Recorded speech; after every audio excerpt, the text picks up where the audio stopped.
Hi, this is Eddie from Priority Bicycles, and I'm going to show you how to do a rear flat on your Priority Current.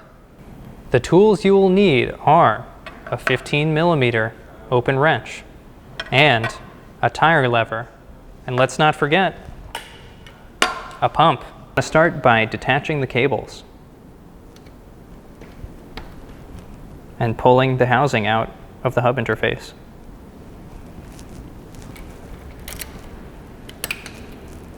Then you want to unbolt your axle nuts. Just make sure you have a good grip on the wheel when you're doing this, because it will fall out.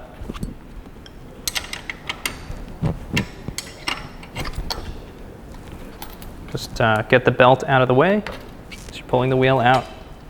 So if you have a rear flat and it's almost completely deflated, you're going to want to take the rest of the air out till it's totally flat. You can kind of squeeze the tire a bit at this point while depressing the core of the valve. You want to grab your tire lever. So the first thing you want to do actually before you even get into it with the tire lever is just to unseat the bead of the tire. So if you just grab the tire with two hands together and press with your thumbs all around the outside, it'll loosen the tire, and this will make it a lot easier to get off. So you want to do that on both sides. This is called unseating the bead.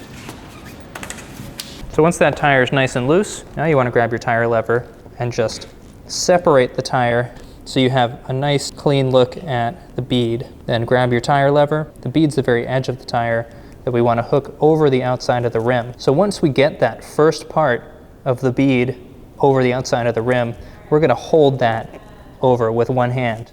And then we're going to use our tire lever to pull towards us, to pull more of that bead to the outside of the rim. So we can go all the way around now.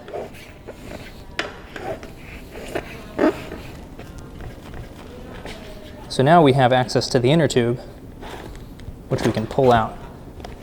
So once you've been able to remove the inner tube and the tire from the wheel, it's important to find out why you got the flat. So the first thing I recommend doing is taking your inner tube, your old inner tube, and putting some air in it so that it fills up enough that air will start to escape from where it got the puncture. You should be able to hear it, but if you can't, you can also feel for it with your hand or even your face to feel where the air is coming out.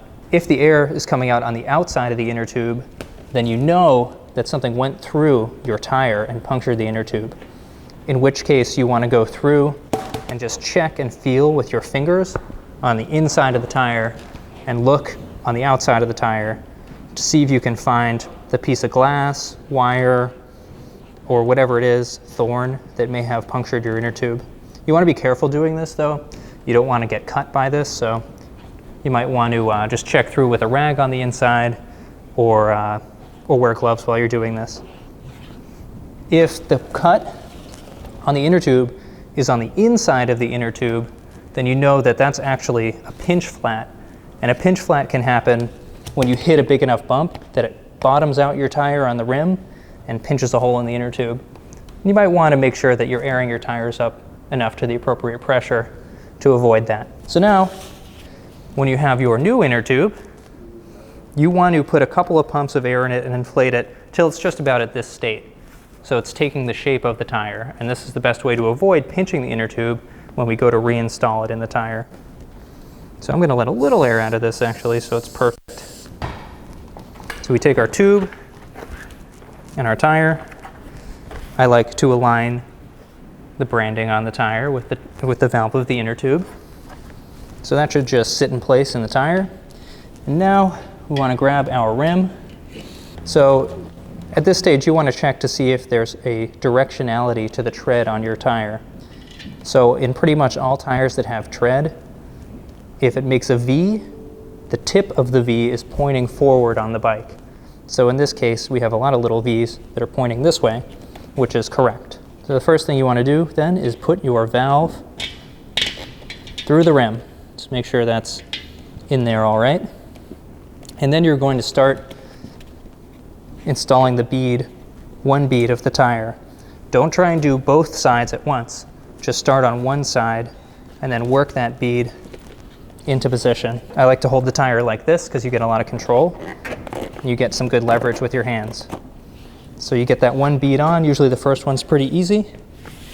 And now make sure that that tube is getting seated kind of within the confines of the rim. You don't want the tube to be hanging out in between the last bead and the rim when you go to put the last bead on. So just make sure that tube's all the way in the right spot as much as possible. So once again, I recommend starting at the valve and then just starting to get that second bead in place. Just work it in with your thumbs. Make sure it's going all the way in there. If you have to push the valve in a little bit, that's good. So just pull that bead in place.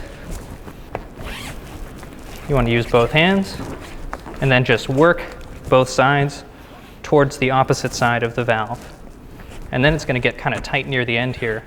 So what you want to do if it gets really tight, you can't push it over, you kind of go back and loosen the tire a little bit. So the same thing you did at the beginning when you were removing the tire, you do to push that bead in to loosen it up. And that will give you enough looseness to just pop the end of the bead back in place. And then you can go ahead and air up your tire. These Horizon tires on the Current take anywhere from 35 to 55 PSI. I like to run mine at 45.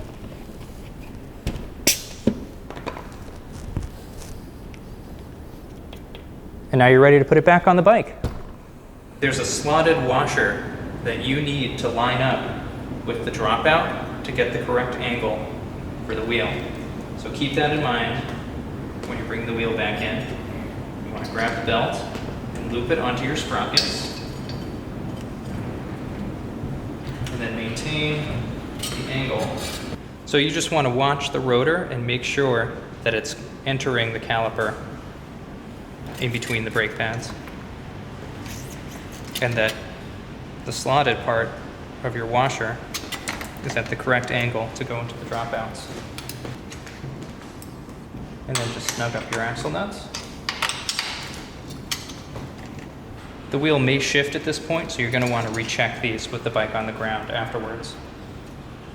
Feed that housing in, and then grab the cable and feed that in to the hub interface. And you want to make sure that the top of this piece is flat so that this can sit flush over the top of it. So now we do the same thing with the overdrive cable. Feed in the housing, bring the cable around with the clip, just snap it in place. Well, thanks for supporting Priority Bicycles, and if you need anything, we're available 7 days a week by phone at 917-819-1665 or by email at info@prioritybicycles.nyc.